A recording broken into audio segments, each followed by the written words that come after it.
enfermedad reumatológica autoinmune sistémica, cuyas manifestaciones mejor definidas son las manifestaciones trombóticas, sea por eventos venosos, arteriales o microtrombosis, la morbilidad obstétrica, sea por pérdidas fetales recurrentes, preeclampsia o insuficiencia placentaria, y todo esto en el contexto de anticuerpos antifosfolípidos persistentes. Sin embargo, es una enfermedad que viene evolucionando con el tiempo, se han descrito más manifestaciones que son conocidas como las manifestaciones no trombóticas y hacen parte como tal de su espectro.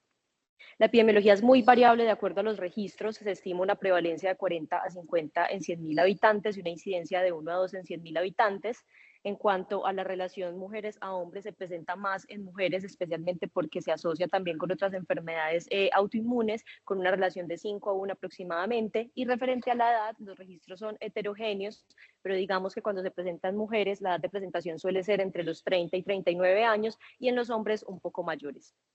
En cuanto a la asociación con otras enfermedades autoinmunes, la que se asocia con mayor frecuencia es el lupus eritematoso sistémico en un 35% de los casos, y aquí es importante anotar que se desaconseja ahora el uso de la terminología de SAF primario y secundario, dado que en ocasiones el SAF se puede presentar y luego, después de varios años, se puede presentar otra enfermedad autoinmune y esta, digamos que nomenclatura no tendría relevancia. La supervivencia es buena, mayor al 80% a 10 años, pero la morbilidad y la calidad de vida sí se pueden ver muy afectadas. Y en cuanto a la ocurrencia del SAF catastrófico, que es una complicación grave y potencialmente mortal de la enfermedad, se presenta en el 1% de los casos. Parte de la dificultad en el diagnóstico del síndrome antifosfolípidos es que estos anticuerpos se encuentran también en población sana, aproximadamente en un 5% de la población, sin que esto signifique tener la enfermedad. Solo se ha visto que el 1% de los pacientes que tienen anticuerpos antifosfolípidos va a desarrollar como tal un SAF manifiesto, y se ha visto que a mayor edad hay mayor probabilidad de desarrollar estos autoanticuerpos. Y no se ha visto solamente en población sana, sino en pacientes que no tienen SAF, pero acuden por un evento trombótico, sea venoso o arterial, o por morbilidad obstétrica, también se ha encontrado en cierto porcentaje los anticuerpos antifosfolípidos. La fisiopatología de la enfermedad es extensa, es compleja, vamos a puntualizar algunas cosas importantes y vamos a iniciar con los autoanticuerpos. Los autoanticuerpos van a jugar un papel fundamental en la fisiopatología del síndrome antifosfolípidos, y los anticuerpos que están mejor definidos son aquellos que se unen a los fosfolípidos de membrana. Son proteínas que se unen a los fosfolípidos de membrana y allí se unen los autoanticuerpos. Dentro de estos antígenos se han descrito muchos, más de 20 antígenos hacia los cuales hay anticuerpos dirigidos, pero el más importante tal vez es la beta-2 glicoproteína 1. Esta es una proteína que mantiene en circulación en una forma que es circular, consta de 5 dominios, y con el dominio 5 se une a los fosfolípidos, y cuando se une a los fosfolípidos adopta una forma de J que permite ver todos sus epítopos, y los epítopos hacia los cuales están dirigidos los principales autoanticuerpos patogénicos es contra los del dominio 1. Esta proteína tiene muchos efectos, entre ellos efectos procoagulantes y anticoagulantes, y cuando se unen los anticuerpos se favorece un fenotipo procoagulante y proinflamatorio. También tenemos el anticoagulante lúpico, que no es ni anticoagulante ni lúpico, se llama así por el efecto que tiene in vitro sobre el tiempo de coagulación y porque se describió inicialmente en pacientes con lupus. Se trata de un grupo heterogéneo de autoanticuerpos que prolonga el tiempo de coagulación in vitro porque se interfiere con varias moléculas de la cascada de la coagulación, y va a estar mayormente representado por anticuerpos anti-beta-2 glicoproteína 1 y anticuerpos antiprotrombina. Y finalmente las anticardiolipinas, que son fosfolípidos que se encuentran en las membranas celulares y en las membranas mitocondriales. Ensayos modernos están diseñados para la detección de anticardiolipinas dependientes de anti-beta-2 glicoproteína, y es por esto que la beta-glicoproteína 1 juega un papel fundamental en la fisiopatología de la enfermedad. No es suficiente con que existan autoanticuerpos, y esto se ha visto en estudios en pacientes sanos que no desarrollan eventos trombóticos únicamente por tener anticuerpos, y también en modelos murinos. Entonces se ha planteado varias teorías, entre ellas la teoría de los 2 hit. El primer hit sería la producción de autoanticuerpos por parte de las células plasmáticas, y el segundo hit es la ocurrencia de algún factor que, digamos, me oriente el balance hemostático hacia un fenotipo trombótico. Entre ellos tenemos factores ambientales como las infecciones, las enfermedades enfermedades del tejido conectivo, factores procoagulantes como la exposición a anticonceptivos orales, las cirugías, la inmovilidad, y también tenemos algunos factores genéticos, y en ese sentido se han descrito algunos HLA más relacionados con la ocurrencia de la enfermedad. Entonces ya cuando se da el segundo hit, digamos que ya podemos hablar de la génesis de la enfermedad. Lo que va a suceder especialmente es que va a haber una activación de células inflamatorias. En este sentido se ha visto relación con los neutrófilos y los monocitos en su mayoría, pero también hay participación de eosinófilos, y esto va a llevar a que haya un aumento en la actividad del complemento, a que haya liberación de citoquinas proinflamatorias, a que haya netosis, y esto también va a producir activación endotelial. La activación endotelial me va a llevar a que se produzca más adhesión y agregación plaquetaria, que finalmente va a terminar por activar la cascada de la coagulación, y también vamos a ver una interferencia con el trofoblasto, en el cual cuando se unen los anticuerpos a estas moléculas se activa el complemento, y esto va a favorecer un fenotipo proinflamatorio que va a interferir con la adhesión del trofoblasto y de las células de la decidua. Y todo esto me va a llevar a la ocurrencia de inflamación, de vasculopatía, de trombosis y de complicaciones en el embarazo. También es importante anotar que se han descrito muchos antígenos, y varios de estos antígenos están relacionados con procesos fisiopatológicos diferentes. El espectro clínico del SAF, a pesar de que todo se centra en los eventos trombóticos y las manifestaciones obstétricas, se ha visto que tiene un compromiso multisistémico, y con el tiempo se van encontrando otras asociaciones clínicas. Los estudios observacionales han clasificado estas manifestaciones en frecuentes, cuando se presentan en más del 20%, menos frecuentes entre el 10 y el 20%, inusuales entre el 1 y 10%, y raras en menos del 1%. Entonces vamos a iniciar con las manifestaciones más frecuentes, que son los eventos trombóticos y obstétricos. Entonces, referente a los eventos trombóticos y a las manifestaciones clínicas en general, hay que tener en cuenta que es una enfermedad muy heterogénea, y por eso los estudios son muy variables y con cifras que pueden ser muy diferentes. Estos datos los tomé sobre todo de dos, digamos, bases de datos grandes acerca del estudio del SAF, que son el APS Action y el proyecto Eurofosfolipid. Entonces, lo que vemos con mayor frecuencia van a ser los eventos trombóticos. Siempre tenemos en mente que el SAF produce trombosis en sitios inusuales, lo cual es cierto, pero si nos vamos a ver la epidemiología, realmente se puede afectar cualquier lecho, y de hecho los lechos más afectados cuando hablamos de los lechos venosos son las venas de los miembros inferiores, presentándose con trombosis venosa profunda, y las arterias cerebrales presentándose sea con un ACV isquémico o con un ataque isquémico transitorio. Entre estas dos manifestaciones tenemos más del 80% de las manifestaciones trombóticas del síndrome antifosfolípidos, y esto puede suponer un problema porque igual son entidades que se presentan frecuentemente en la práctica clínica, y puede ser difícil discernir si el paciente se está presentando en el contexto de un SAF o en el contexto de factores de riesgo tradicionales para trombosis. Y por otro lado, vamos a tener la tromboembolia pulmonar hasta en un 11-20% según los registros, y el infarto agudo del miocardio, sea por compromiso macrovascular, por un compromiso trombótico de las arterias epicárdicas, o por compromiso microvascular encontrado en resonancia. También es difícil discernir en algunos casos, porque estos pacientes por lo general van a tener aterosclerosis acelerada, también tienen mayor ocurrencia de factores de riesgo tradicionales, y podemos también encontrar enfermedad aterosclerótica. También es difícil en ocasiones establecer la recurrencia, dado que la recurrencia se puede presentar en días o se puede presentar en años. Entonces puede ser difícil establecer una relación temporal entre los dos eventos en caso de que exista una recurrencia. Y también cuando presentamos una recurrencia se suele presentar en el mismo lecho, es decir, si el primer evento es arterial, suele recurrir como arterial, y lo mismo pasa con los venosos. Está más asociado con el anticoagulante lúpico y con los isotipos IgG, y se presentan mayores recurrencias en los pacientes que son triple positivos.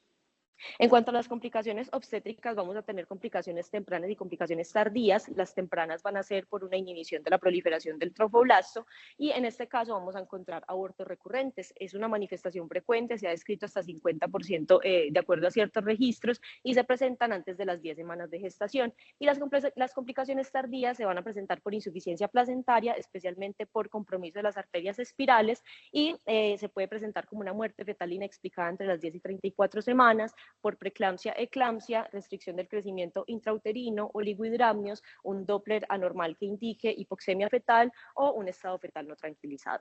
Y se relaciona en mayor frecuencia con el anticoagulante lúpico y con las anticardiolipinas, especialmente con el isotipo IgM. Pero tenemos muchas otras manifestaciones que afectan otros sistemas. Dentro de las manifestaciones neurológicas, una de las más frecuentes es la migraña e incluso otras cefaleas. De manera inusual se puede presentar corea o atetosis, deterioro cognitivo, isquemia retiniana o convulsiones. Es rara la presentación de mielitis, pero puede ocurrir mielitis transversa o mielitis longitudinal, y también podemos encontrar hiperintensidades inespecíficas en la sustancia blanca, aunque no hay una frecuencia como tal determinada. En cuanto al compromiso cardiopulmonar, varias de estas manifestaciones entraron dentro de los nuevos criterios. La aterosclerosis acelerada, la valvulopatía y la hemorragia alveolar difusa se pueden presentar entre un 10 y un 20% de los pacientes. La cardiomiopatía y la hipertensión pulmonar son una manifestación inusual. En cuanto al sistema renal y endocrino, podemos encontrar nefropatía asociada a anticuerpos antifosfolípidos entre un 10 y 20%. La insuficiencia adrenal es rara y cuando sucede puede suceder con sangrado, es decir, una trombosis a la que después le suceda un sangrado, y es lo que podemos encontrar por imagen. En el sistema musculoesquelético se ha descrito en menos del 1% la necrosis avascular, y también hay algunos casos en los que se ha reportado artralgia o artritis. En el sistema hematológico, la trombocitopenia es tal vez una de las más frecuentes, se presenta entre un 35 y 40% de los casos. También se puede presentar de manera inusual la anemia hemolítica autoinmune y el síndrome de Evans. Y en el dermatológico encontramos la libido racemosa, la vasculopatía libedoide, la libido reticularis de una manera frecuente, de una manera más infrecuente la isquemia digital, y otras manifestaciones como el fenómeno de Raynaud y las hemorragias en astilla con una frecuencia por determinar. Entonces, como ven, el espectro clínico es muy amplio, y cuando evaluamos los criterios de clasificación que teníamos previamente, que son los de Sapporo revisados en el 2006, tal vez nos quedamos cortos en los dominios clínicos, donde solo se incluían las manifestaciones trombóticas y las manifestaciones obstétricas. Y de acuerdo a estos criterios podríamos hacer el diagnóstico con un criterio clínico y con un criterio paraclínico. Y en los criterios paraclínicos tendríamos que tener la presencia de alguno de los anticuerpos que les acabo de mencionar de forma persistente en un rango de 12 semanas. Pero hemos aprendido mucho desde 1999 que se desarrollaron los primeros criterios de clasificación. Hemos aprendido sobre las manifestaciones no trombóticas, hemos aprendido sobre la estratificación del riesgo de acuerdo al perfil serológico, y todo esto ha llevado a que se generen unos nuevos criterios de clasificación en el 2023 por la ACR EULAR. Entonces, digamos que novedades de estos criterios van a incluir un criterio de entrada, van a incluir variables ponderadas, se incluyen otros fenotipos clínicos aparte de la trombosis y de las complicaciones obstétricas. La persistencia de los anticuerpos antifosfolípidos es igual, es decir, de 12 semanas, y se va a acortar el tiempo entre el establecimiento del evento clínico y el perfil serológico a 3 años. Ya vamos a hablar más de eso. Entonces, estos criterios nos van a permitir una mejoría de la precisión al momento de la clasificación, permite la estratificación del riesgo y también permite una evaluación más organizada. Es importante saber que la clasificación no es lo mismo que el diagnóstico, y es muy importante porque los criterios con los que contamos actualmente son para clasificación y se recomiendan para tal fin, más no para diagnóstico. Los criterios de clasificación lo que pretenden es, digamos, buscar grupos homogéneos con fines investigativos, grupos que tienen una alta especificidad, mientras que los grupos de diagnóstico son un poco más heterogéneos, incluyen pacientes que tienen manifestaciones inusuales, y estos son los que deberíamos utilizar para fines terapéuticos. Y en ese sentido, los criterios de ACR EULAR son muy buenos, tienen un muy buen rendimiento, con una especificidad cercana al 100% y una sensibilidad mucho más baja, del 85%, comparada con el 100% que tenían los criterios de Sapporo. Entonces vamos a entrar en el grueso de la charla, que es el diagnóstico. Vamos a iniciar con el criterio de entrada. Entonces, el criterio de entrada consta de un criterio clínico documentado con un criterio de laboratorio, sea anticoagulante lúpico, anticardiolipina o antibeta-2-glicoproteína en cualquiera de sus isotipos, y que se presenten de manera persistente en un rango de 12 semanas a títulos moderados o altos. Y lo siguiente es que el evento clínico debe estar con relación al perfil serológico 3 años. Es decir, si yo tengo el evento trombótico más allá de 3 años, no deberíamos de clasificarlo como un criterio clínico documentado. Y ya si el paciente cumple el criterio de entrada, vamos a evaluar el resto de los criterios. Entonces vamos con los dominios clínicos, en el cual tendremos uno macrovascular venoso, macrovascular arterial, microvascular obstétrico, valvular y hematológico. Y en los dominios paraclínicos vamos a tener el anticoagulante lúpico y los otros anticuerpos. Entonces, iniciando con el dominio clínico, vamos a empezar con el dominio macrovascular, donde tenemos el venoso y el arterial. Y la puntuación de cada una de esas manifestaciones va a depender si el paciente se presenta o no con factores de riesgo. Esto no quiere decir que los pacientes que se presenten con factores de riesgo tradicionales no pueden tener síndrome antifosfolípidos, sino que los investigadores, digamos que nos invitan a evaluar de manera rigurosa la ocurrencia de estos factores de riesgo para evitar incluir en estos criterios pacientes que tal vez tengan trombosis por otra causa diferente al SAF. Entonces, si la tromboembolia venosa o la trombosis arterial se presenta en el contexto de factores de riesgo tradicionales, se otorga un punto a los venosos o 2 puntos a los arteriales, y si se presenta sin factores de riesgo, se le otorga 3 puntos a los venosos y 4 puntos a los arteriales. Este dominio se debe diagnosticar por un método de imagen que sea inequívoco o también por métodos histopatológicos, y en este caso no se incluye la trombosis venosa superficial. Entonces, los factores de riesgo para enfermedad tromboembólica venosa son los siguientes: se cumple en caso de que haya un criterio mayor o 2 criterios menores. En los criterios mayores tenemos la malignidad activa, independiente si está recibiendo tratamiento o no, la admisión hospitalaria con confinamiento a la cama y únicamente beneficios para ir al baño, o la cirugía con anestesia mayor a 30 minutos, ambos en un periodo al menos de 3 meses previo al evento, un trauma mayor con fracturas o lesión medular en un periodo de un mes respecto al evento. Y en los factores de riesgo menores tenemos las enfermedades autoinmunes o inflamatorias intestinales que no estén controladas, la inmovilización prolongada o las cirugías que no cumplan con criterios de riesgo mayor, el tratamiento de reemplazo hormonal, sea por anticoncepción, por reemplazo, o terapia de fertilidad, los catéteres venosos centrales que estén ubicados en el mismo lecho donde está la trombosis, la infección activa, la obesidad, el embarazo y el puerperio, y los viajes mayores a 8 horas. Y en el dominio macrovascular arterial vamos a hablar de alto riesgo cuando se presenta un criterio de alto riesgo o 3 criterios de riesgo moderado. Y en los criterios de alto riesgo tenemos la hipertensión arterial mal controlada con presiones sistólicas mayores de 180 o diastólica de 110, la enfermedad renal crónica a partir del estadio G3, la diabetes mellitus con daño de órgano o de larga data, es decir, más de 20 años para la tipo 1 o más de 10 para la tipo 2, y la hiperlipidemia grave con un colesterol total mayor de 310 o un LDL mayor de 190. Y en los moderados tenemos las mismas enfermedades de los criterios de riesgo alto, pero que estén mal controladas y no cumplan como tal con estas características. Y adicional a eso tenemos también el tabaquismo activo y la obesidad. En cuanto al dominio microvascular, vamos a tener 2 grupos: la enfermedad microvascular sospechada y la establecida. En la sospechada la vamos a establecer por examen físico, por paraclínicos y en algunos casos por imagen, y la establecida la vamos a determinar por patología o en algunos casos por imagen. Si tenemos sospechada se dan 2 puntos y si tenemos establecida son 5 puntos. Importante aclarar que no son sumatorias, es decir, si yo tengo 2 manifestaciones microvasculares no voy a sumar 4 puntos, sino solamente 2 puntos. Entonces, en la sospechada tenemos la livedo racemosa, la vasculopatía livedoide, la nefropatía por anticuerpos antifosfolípidos y la hemorragia alveolar. Y dentro de la establecida tenemos la vasculopatía livedoide, en la cual vemos por histología trombosis de los vasos dérmicos, la nefropatía por anticuerpos antifosfolípidos por patología, sea por hallazgo de microangiopatía trombótica sin que haya un depósito inmunocomplejo o un proceso inflamatorio significativo, las lesiones glomerulares o vasculares crónicas, en la cual podemos encontrar atrofia cortical, hiperplasia de la íntima, entre otros hallazgos, la hemorragia alveolar confirmada por lavado broncoalveolar o por patología, la enfermedad miocárdica, en este caso confirmada por resonancia magnética, porque no es un dominio macrovascular, y la hemorragia o microtrombosis de la adrenal, que puede encontrarse también como sangrado en imagen, sea por tomografía, por resonancia o por patología. Es muy importante hacer la diferenciación entre la livedo reticularis y la livedo racemosa, porque la livedo reticularis no puntúa dentro del sistema de clasificación.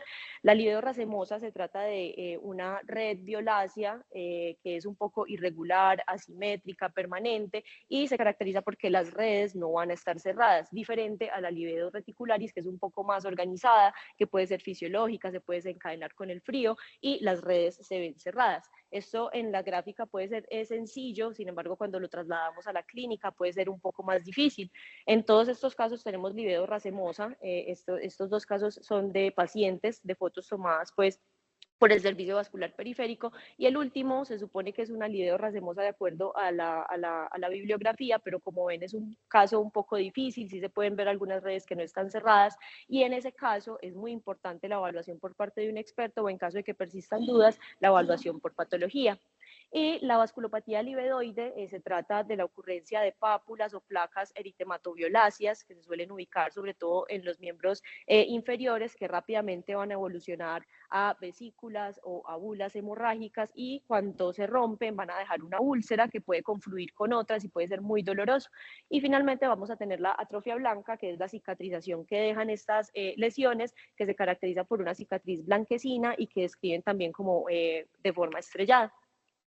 En cuanto a los dominios obstétricos, entonces vamos a tener la muerte prefetal inexplicada. Se supone que el punto se asigna únicamente si hay al menos 3 pérdidas en menos de 10 semanas de gestación, la muerte fetal inexplicada entre las 10 y 34 semanas, la preeclampsia con los criterios de gravedad clásicos que conocemos otorgaría 3 puntos, y la insuficiencia placentaria con restricción del crecimiento intrauterino y con características graves, que son las mismas que les mencioné al inicio en las manifestaciones clínicas de las complicaciones obstétricas, me va a dar 4 puntos.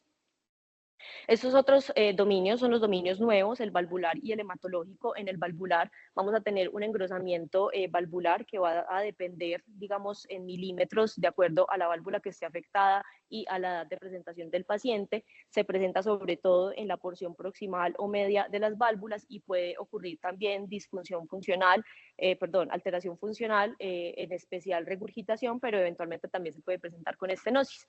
Eso me va a dar 2 puntos. Y la siguiente, que me da 4 puntos, es la vegetación valvular no explicada por otra causa. Se suelen afectar más las válvulas atrioventriculares, es decir, la tricuspidia y la mitral.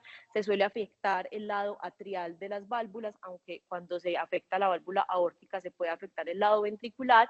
Y digamos que una de las características de estas vegetaciones es que son redondeadas, lobuladas, son un poco mejor definidas y no son destructivas como las de la endocarditis infecciosa, y eso es muy importante diferenciarlo.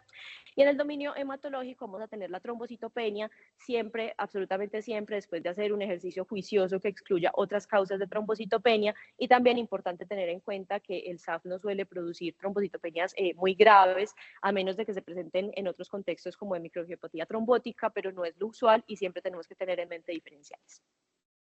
Los dominios paraclínicos definitivamente traen muchas novedades. La primera es que referente al anticoagulante lúpico se le da un peso a la determinación en una sola oportunidad, y cuando es persistente se le dan 5 puntos, cuando es en una sola oportunidad se le da 1 punto. Ya vamos a detallar un poco más los detalles de esta prueba. Y en cuanto a los otros autoanticuerpos también tenemos novedades. Se va a diferenciar entre los isotipos IgM e IgG, porque básicamente los IgM no se han encontrado con tanta relación con la trombosis como sí se han encontrado los IgG, y esto me va a permitir también, digamos, separar estos grupos en estudios clínicos que tienen riesgos completamente diferentes.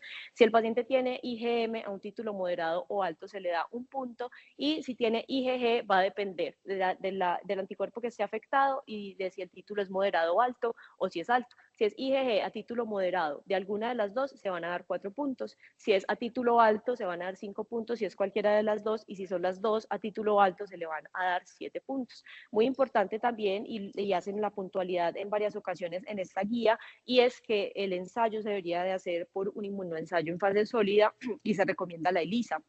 No se recomienda el uso de plataformas automatizadas ni de otros métodos, y digamos que estos puntajes de corte únicamente los podemos considerar en el caso en que se utilice ELISA. Si se utiliza otro método, se debe revisar la guía para estudiar o evaluar cuáles son los puntos de corte definidos para la otra prueba.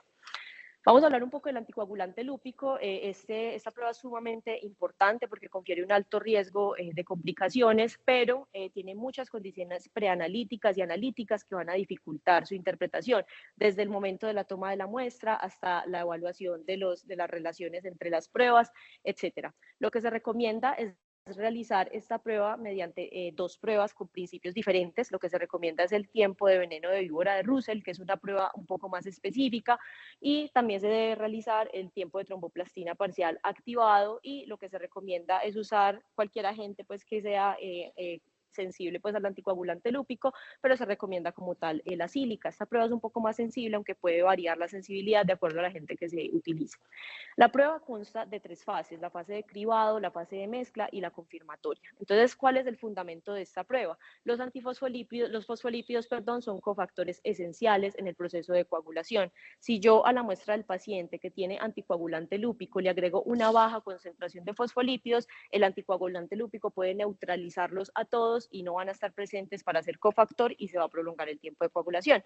Si yo hago en una fase de mezcla, es decir, mezclo la muestra del paciente con una relación 1 a 1 con un pool de plasma normal y se corrige el tiempo de coagulación, quiere decir que hay una deficiencia de factores, pero si hay un inhibidor no tiene por qué corregir.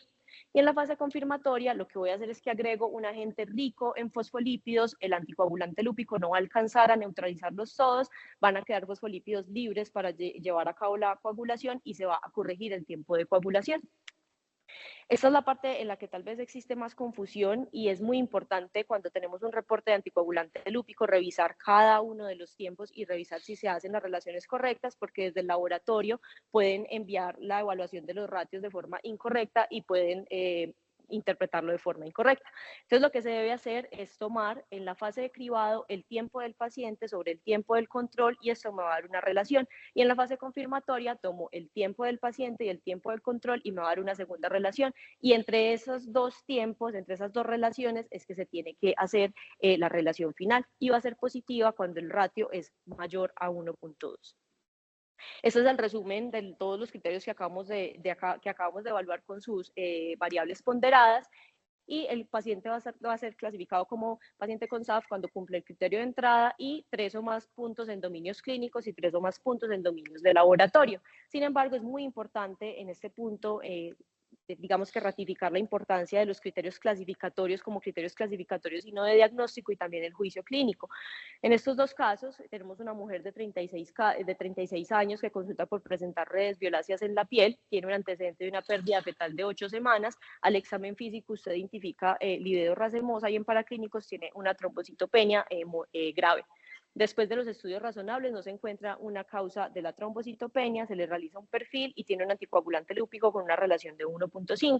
Y por otro lado tenemos una mujer de 32 años con pérdidas fetales recurrentes y con una muerte fetal in útero a las 17 semanas, no tiene antecedentes personales diferentes, no tiene hallazgos al examen físico, tampoco en los paraclínicos y en el perfil tiene IgM positiva para antibeta 2 en 90 y para anticardiolipinas en 83, es decir, con un riesgo alto. Con un valor alto, perdón. Si aplicamos los criterios de Saporo y los criterios ACR, EULAR en el primer caso, en los de Saporo no va a clasificar para SAF, mientras que, de acuerdo a los de ACR, EULAR sí va a clasificar, mientras que, contrario, en el otro caso, por los criterios de Saporo va a aplicar para SAF, mientras que por los criterios de ACR, EULAR no clasifica para SAF. Entonces es muy importante tener en cuenta que no es lo mismo un criterio clasificatorio a un criterio diagnóstico y no podemos permitir que las decisiones terapéuticas se basen en la clasificación como tal del paciente y siempre tener en mente que esto es una guía, pero realmente se utiliza para fines de investigación. Entonces, ¿en quién voy a solicitar el perfil antifosfolípidos y en qué momento lo voy a realizar? En cuanto a quién se lo voy a realizar, después de realizar la revisión juiciosa de todos los criterios clasificatorios, uno puede inferir a qué paciente se le va a realizar. Jóvenes con trombosis venosas profundas no provocadas, jóvenes con ACV sin factores de riesgo identificados, microtrombosis, entre otras, y en qué momento se debe de realizar. Digamos que hay un debate respecto a la realización del perfil en el momento agudo, y esto es porque la elevación del factor 8 y el fibrinógeno puede llevar a falsos negativos y la elevación de la PCR puede llevar a falsos positivos, y esto puede ser difícil para la interpretación. También se ha visto que en embarazadas el anticoagulante lúpico, esto es para el anticoagulante lúpico únicamente, pero en embarazadas se ha visto que también hay fluctuación de los otros anticuerpos incluso durante el tiempo de gestación y se recomienda realizar o en el primer trimestre o 3 meses después del embarazo. Obviamente, si no está en embarazo, pues en el momento preconcepcional, mucho mejor. Entonces, ¿en qué consiste la evaluación del momento agudo? Digamos que no está proscrito realizar el perfil en el momento agudo, sino que hay que tener precauciones en la interpretación y siempre debemos de partir de una probabilidad pretest razonable. No es lo mismo solicitar un perfil a un paciente de 70 años que se presenta con un ACV y factores de riesgo no controlados, a una mujer de 22 años con una trombosis venosa profunda, iliofemoral extensa, sin un factor provocador. Si yo pido el perfil en este primer caso y me da positivo, yo no voy a saber qué hacer muy probablemente, pero si lo solicito en el segundo caso y me da negativo, al menos yo voy a tener la precaución de brindar una buena anticoagulación y tener, digamos que, la precaución de realizar el perfil antifosfolípidos después, teniendo en mente que es una paciente que tiene una alta probabilidad. Pero no es solo difícil el momento de, digamos, la decisión de realizar el perfil en el momento agudo, sino después, porque el paciente muy probablemente va a estar anticoagulado y esto va a interferir con las pruebas de anticoagulación. Esto sí sucede únicamente con el anticoagulante lúpico, no con los ensayos en fase sólida, y existen varias estrategias para contrarrestar el efecto anticoagulante, pero requieren de estandarización. Definitivamente la estrategia más fiable va a ser la suspensión de la anticoagulación, pero es la más insegura porque por lo general son pacientes que tienen un alto riesgo trombótico. En caso de la suspensión de la anticoagulación, la warfarina se debe suspender al menos 2 semanas antes de la prueba, los DOAC 48 horas y las heparinas de bajo peso 12 horas. Entonces, iniciando por las heparinas, van a producir falsos positivos en algunas ocasiones, pero digamos que es el anticoagulante que menos interferencias va a generar. La estrategia, digamos, más fácil es tomar la muestra justo antes de la siguiente dosis del anticoagulante, o también se puede medir el nivel de factor anti-10A. Cuando hay niveles supraterapéuticos se desaconseja realizar la prueba, y también tener en cuenta que algunos reactivos, si no es la mayoría, contienen polibrenos o heparinasas que van a neutralizar el efecto de la heparina y se puede hacer la prueba con normalidad. La warfarina es uno de los que más nos generan problemas, pueden dar falsos positivos o falsos negativos. Digamos que hay dos estrategias. La primera es mezclar el plasma del paciente con plasma normal, ya que hay deficiencia de factores, se supone que esto lo puede corregir, pero el problema es que va a depender de que el pool de plasma normal esté bien hecho, y lo siguiente es que si el paciente tiene una concentración baja de anticuerpos antifosfolípidos, pueda llevarme a falsos negativos, porque también se reduce, digamos, la concentración del anticoagulante lúpico. Y también hay métodos basados en veneno de serpiente taipán y hecarina, son métodos que son muy específicos, sin embargo, requieren de una buena estandarización y son costosos y no son tan disponibles. En cuanto a los DOAC, pueden generar falsos positivos. Tenemos dos alternativas: el uso de absorbentes con carbón activados, se le agregan a la muestra y se centrifuga. Sin embargo, en los estudios se ha visto que los test en ocasiones permanecen alterados, y los neutralizadores, que es el uso de los antídotos pues para revertir la anticoagulación, el idarucizumab para el dabigatran y el andexanet alfa para los otros anticoagulantes, pero han demostrado una alta variabilidad, es una medida costosa y pues no es muy disponible en el medio. ¿Y por qué es tan importante establecer la persistencia de los anticuerpos? Porque se ha visto que hay positividad de los mismos en otros escenarios. Por ejemplo, en enfermedades reumatológicas la más importante es el lupus, con un 35%, pero también se ha descrito en síndrome de Sjögren, en artritis reumatoide, esclerosis sistémica, con unas proporciones muy variables. En las neoplasias, las más importantes, los linfomas y las malignidades hematológicas, pero poco se sabe sobre su comportamiento en el tiempo, si son persistentes o no. En cuanto a los medicamentos, la inmunoglobulina intravenosa puede producir falsos positivos, pero lo más importante son las infecciones. El VIH, Epstein-Barr, virus B, virus C, son virus que aumentan mucho la probabilidad de producir autoanticuerpos. También tenemos el parvovirus B19, el SARS-CoV-2, bacterias como el micoplasma, Mycobacterium lepre, la sífilis, por supuesto, y también pues la ocurrencia de estos anticuerpos en población sana. Es muy importante también la determinación del perfil inicial, porque se ha visto que esto se relaciona con la persistencia o no de autoanticuerpos. Este fue un estudio realizado en Italia, en el cual querían evaluar cómo era el comportamiento del perfil inicial y si había o no persistencia a las 12 semanas. Y lo que encontraron es que el 98% de los pacientes que tenían un perfil triple positivo al inicio tenían mayor probabilidad de tener un perfil persistente a las 12 semanas, un 98%, y en los doble positivos un 84%, y en el positivo para un solo anticuerpo 40%. Esto nos puede ayudar, obviamente, en el momento agudo a establecer ciertas conductas terapéuticas. Entonces, ya cuando determinamos los anticuerpos en los pacientes, tenemos que pasar a la estratificación del riesgo. En el 2019, la ULAR sacó un manifiesto sobre las recomendaciones en el manejo y también en la estratificación del riesgo de acuerdo al perfil serológico, porque se ha visto que algunos perfiles están más relacionados con complicaciones, que van a ser los que tienen positividad para el anticoagulante lúpico, los que son doble positivos en cualquier combinación, los triple positivos, y también mencionan la persistencia de anticuerpos, sea anticardiolipina o antibióticos beta-glicoproteína a títulos altos, y ya el perfil de bajo riesgo pues van a ser los demás, pero definitivamente el de mayor interés van a ser los triple positivos, en los cuales se ha mostrado mayor asociación con eventos trombóticos, obstétricos, también probabilidad de manifestaciones no trombóticas, mayores recurrencias a 10 años, hasta de un 30% incluso en pacientes anticoagulados, y mayor asociación con SAF catastrófico y con microangiopatía trombótica.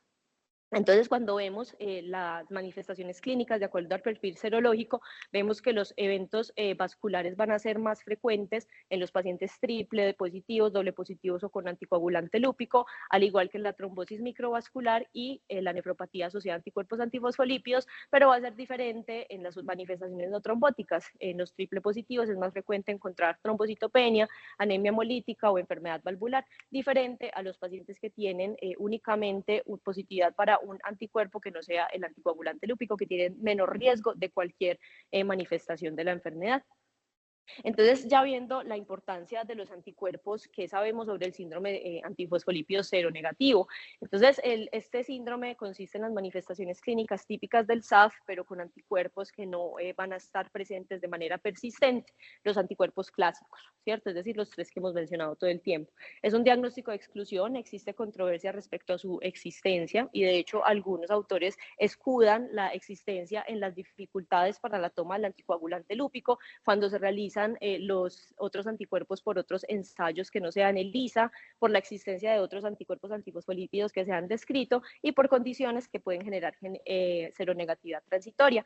Entonces, el hecho de que existan más de 20 antígenos hacia los cuales pueden ir dirigidos anticuerpos en esta enfermedad hacen pensar que tal vez no hemos caracterizado todos los anticuerpos necesarios. Hay muchos anticuerpos, estos son solo como de los más importantes de ellos, pero su dificultad radica en la medición y en la disponibilidad y en la estandarización de las pruebas. En cuanto a la seronegatividad transitoria, hay ciertas condiciones como el síndrome nefrótico que puede llevar a disminución de los isotipos IgG, el uso de esteroides a dosis altas o anti-CD20 que disminuye los títulos de anticuerpos circulantes, las mediciones durante el evento trombótico que fue lo que vimos anteriormente. Entonces, estos son los anticuerpos que se han estudiado y estas son sus asociaciones. Estos anticuerpos se han estudiado en pacientes con SAF y por eso digamos que las asociaciones más fuertes son con trombosis, con complicaciones obstétricas. Sin embargo, la evidencia ahora no es suficiente para recomendar su uso rutinario. Los isotipos IgA no han demostrado aumentar el rendimiento diagnóstico. Los isotipos contra dominios diferentes de la beta-2-glicoproteína 1 son interesantes porque hay unos dominios que se consideran no patogénicos como el 4 y el 5, mientras que el 1 es patogénico, entonces puede tener cierta utilidad. Los fosfatidilserina, protrombina son útiles en los pacientes que tienen anticoagulantes lúpicos negativos, como es una prueba que tiene tanta interferencia, y la protrombina también contribuye como tal al grupo de anticuerpos del anticoagulante lúpico, también puede ser interesante. Y las otras se han estudiado también en complicaciones obstétricas. Entonces, lo que deberíamos de realizar en caso de que tengamos una sospecha de un SAF seronegativo es primero evaluar los diagnósticos diferenciales. Si es un paciente con trombosis, evaluar si hay factores de riesgo tradicionales para trombosis arterial o venosa, evaluar diagnósticos alternativos, sea malignidad activa o trombofilias hereditarias. Lo siguiente sería evaluar las variables que condicionen seronegatividad transitoria y repetir cuando estén mejor controladas, evaluar las condiciones analíticas de los anticuerpos tradicionales, especialmente el anticoagulante lúpico, y finalmente ya pasaríamos a evaluar los anticuerpos no criterio. Vamos a pasar ya al tratamiento y vamos a empezar con un tema que es algo controversial y muy discutido en las diferentes sociedades, que es la prevención primaria. No debería de ser frecuente encontrar un paciente completamente asintomático sin un evento previo con un perfil antifosfolípidos, pero eso puede pasar. Y se ha visto en algunos estudios observacionales que estos pacientes tienen mayor riesgo de desarrollar trombosis, pero esto no, digamos que no ha sido en todos los estudios en los cuales se ha observado. Entonces, lo que recomienda ACR-EULAR es que en los pacientes de perfil de alto riesgo se dé tromboprofilaxis con ASA, 75 a 100 miligramos cada 24 horas. En los pacientes con lupus y perfil de alto riesgo también se recomienda. En los pacientes con lupus y perfil de bajo riesgo se sugiere. Y en los pacientes con SAF obstétrico, después de una adecuada evaluación del riesgo-beneficio, se recomienda dar también la tromboprofilaxis. Este es tal vez el único RCT que tenemos acerca de este tema de prevención primaria. Se realizó en 98 pacientes, se midieron los anticuerpos en el momento inicial y luego de 6 semanas se confirmaron, y el 60% tenía un perfil de alto riesgo. Se hizo un seguimiento a 2 años y lo que encontraron es que la tasa de incidencia de trombosis en el grupo de aspirina fue de 2.75 por 100 habitantes por año y de 0 en el grupo placebo. Entonces, los autores concluyen que la ocurrencia de eventos es muy baja y los pacientes no se benefician como tal de prevención primaria.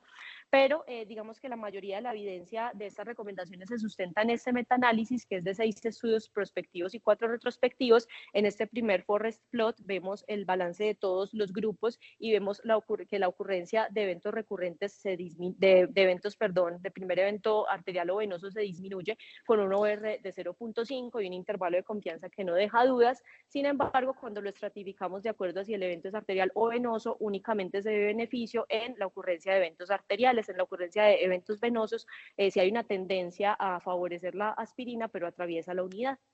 En los pacientes con lupus y anticuerpos antifosfolípidos y en los pacientes con SAF obstétrico también se observa un beneficio a favor del uso de aspirina, pero digamos que el principal problema con este metaanálisis es que cuando se estratifican los resultados de acuerdo a la evidencia, si es retrospectiva o prospectiva, en la evidencia retrospectiva es que se encuentra el beneficio, pero en la prospectiva, que son estudios con tal vez más rigor metodológico y que tienen más de la mitad de la muestra que utilizaron en este metaanálisis, no se observa ningún beneficio. Entonces aquí es donde empezamos con dudas acerca de la calidad de la evidencia con la cual se sustentan estas recomendaciones. La Sociedad Británica se actualizó su guía en el 2024, nos da las siguientes recomendaciones. No se recomienda el uso de tromboprofilaxis de forma rutinaria, ni con ASA ni con hidroxicloroquina. Se sugiere evaluar el riesgo de una manera individualizada en los pacientes que tengan alto riesgo, y se recomienda en los pacientes que tengan anticuerpos cuando estén sometidos a eventos en los que pueda haber mayor riesgo de trombosis, como cirugías, terapia de reemplazo hormonal, inmovilidad, etcétera, se dé manejo con tromboprofilaxis, y en todos los pacientes se deben evaluar y tratar los factores de riesgo modificables.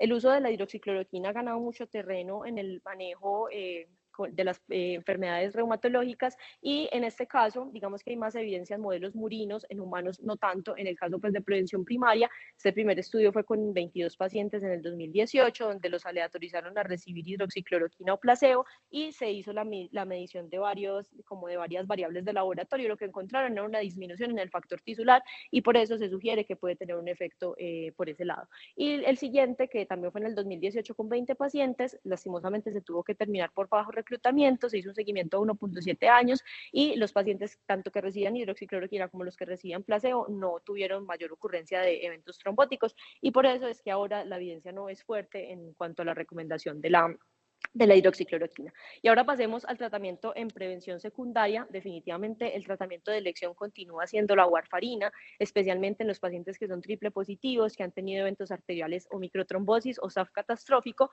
En cuanto a la meta de INR, la mayoría de autores establecen una meta inicial de 2.5, aunque hay otros que en estos escenarios prefieren metas algo mayores de 3. Y en cuanto a los eventos venosos, la elección nuevamente es la warfarina. No hay diferencias en cuanto a establecer un INR de 2 a 3 a un INR de 3 a 4, por lo que se prefiere el primero. ¿Y qué sabemos sobre el uso de los DOAC? Entonces se ha visto que cuando se utilizan DOAC en esta enfermedad hay un mayor riesgo de eventos arteriales, especialmente si son triple positivos, pero no hay diferencias en recurrencia de eventos venosos y en tasa de sangrado. Pero en los pacientes que son triple positivos sí hay mayor ocurrencia de eventos venosos. No es claro el papel de los doble positivos o en los que tienen positividad para un solo anticuerpo, pero dados los antecedentes y lo que sabemos hasta el momento, se sugiere en contra de su uso.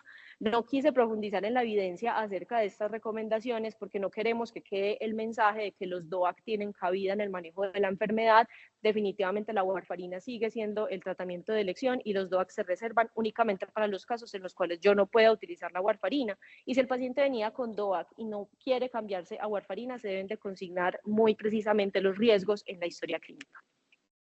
Si hay recurrencias, entonces vamos a tener varios escenarios. Si recurre con DOAC, pues vamos a hacer un switch a warfarina. No es claro cuál es la meta de INR que tenemos que tener en este caso, porque se trata de una recurrencia estando con anticoagulación. Entonces algunos proponen tener una meta de INR más alta de 3.5, pero otros sugieren de 2.5.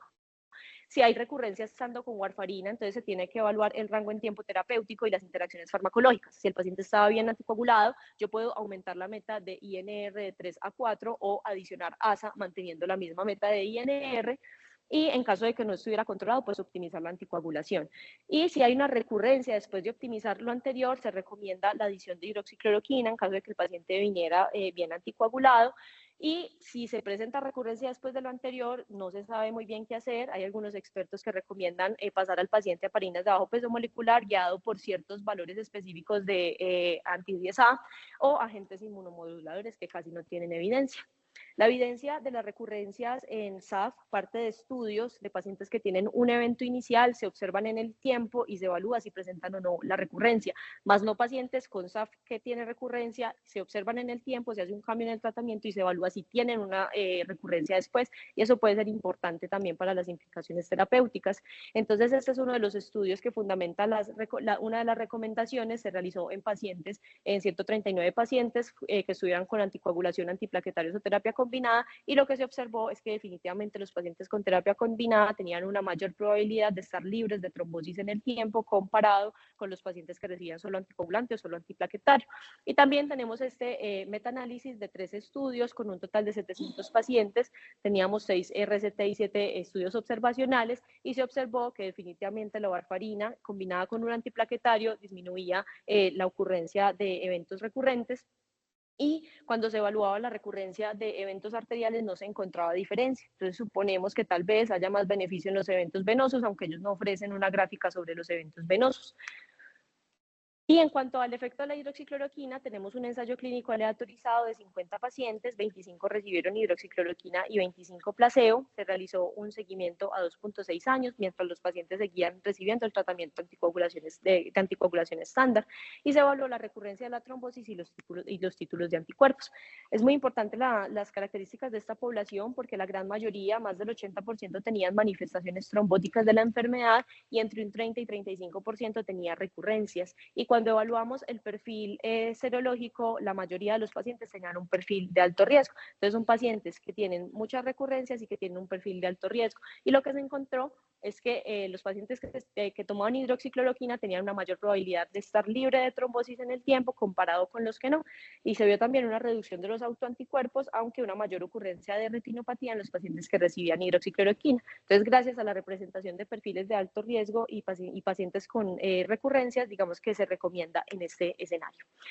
Unas puntualidades en cuanto al manejo de eventos obstétricos: si hay historia de SAF obstétrico, todas las pacientes deben de recibir ASA más heparina de bajo peso molecular a dosis de tromboprofilaxis, pero hasta un 30% pueden recurrir en sus eventos obstétricos con esta terapia, entonces muchas van a terminar con dosis plena de heparina de bajo peso o adición de hidroxicloroquina. Se deben considerar otras terapias como la inmunoglobulina en las pacientes que sean refractarias a las terapias iniciales, y en caso de que haya una historia de SAF trombótico, pues se debe hacer switch de warfarina a heparina bajo peso molecular durante todo el embarazo, y luego se puede regresar a la warfarina después del parto o después de la lactancia, como sea preferido. Poco se sabe acerca de las manifestaciones no trombóticas y no obstétricas. Uno de los medicamentos más estudiados es el rituximab, pero por evidencia observacional se ha demostrado mayor beneficio en pacientes con lupus y con síndrome de antifosfolípidos, y también en algunas manifestaciones no trombóticas ni obstétricas, como por ejemplo las úlceras en piel, la trombocitopenia, manifestaciones neurológicas, entre otros. Y otros agentes que están en estudio son el belimumab y los anti-TNF. El último mensaje grande: las medidas para todos los pacientes, y es algo fundamental, es la corrección de factores de riesgo tradicionales, el control de la hipertensión, diabetes, del peso, el cese del tabaquismo, la identificación temprana de la enfermedad renal crónica, el control de las enfermedades autoinmunes o inflamatorias, el tratamiento hormonal, la prevención pues de que no se use tratamiento hormonal o utilizar pues en caso de que se utilice tromboprofilaxis, son fundamentales para el tratamiento o para la mitigación del riesgo, y digamos que involucran un equipo multidisciplinario. Y en cuanto al manejo de la dislipidemia, dado que estos pacientes tienen aterosclerosis acelerada, se ha propuesto el uso sistemático de estatinas, pero no hay estudios suficientes que sustenten su uso. Y en cuanto a la insuficiencia y deficiencia de vitamina D, se ha visto en algunos estudios mayor ocurrencia de eventos arteriales y venosos en pacientes con insuficiencia de esta vitamina, por lo que se sugiere realizar tamización y manejo de acuerdo pues a guías. Entonces, para concluir, yo creo que el mensaje más grande es que el SAF es una enfermedad que todavía tiene muchas preguntas sin resolver, es altamente heterogénea, tanto en la clínica como en el diagnóstico de laboratorio. Muy importante siempre partir de una buena probabilidad pretest para evitar diagnósticos inapropiados y tratamientos innecesarios que puedan repercutir negativamente en el paciente. Hasta ahora la presencia de los anticuerpos antifosfolípidos es una condición, no es una condición suficiente para generar enfermedad, de manera que la prevención primaria no está indicada y se debe individualizar, sobre todo en los pacientes que tienen alto riesgo trombótico por otras causas. Y referente al tratamiento, poco sabemos sobre las manifestaciones no trombóticas. Es fundamental el tratamiento de factores de riesgo tradicionales y definitivamente hasta ahora podemos decir que la warfarina sigue siendo el medicamento de elección, el anticoagulante de elección. Gracias.